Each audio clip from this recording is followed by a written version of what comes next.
In this lesson, we're going to learn some phrases in Māori that you can use when having parakuihi, or breakfast. Kei te hia kai koe. Are you hungry?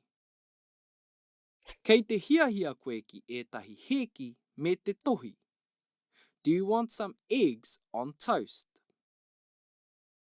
He aha tō hiahia mō te parakuihi.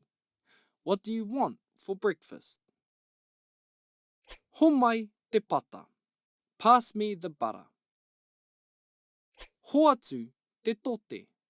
Pass the salt. Ho mai te pepper. Pass me the pepper. Tēnā karawhiua. Give it a go.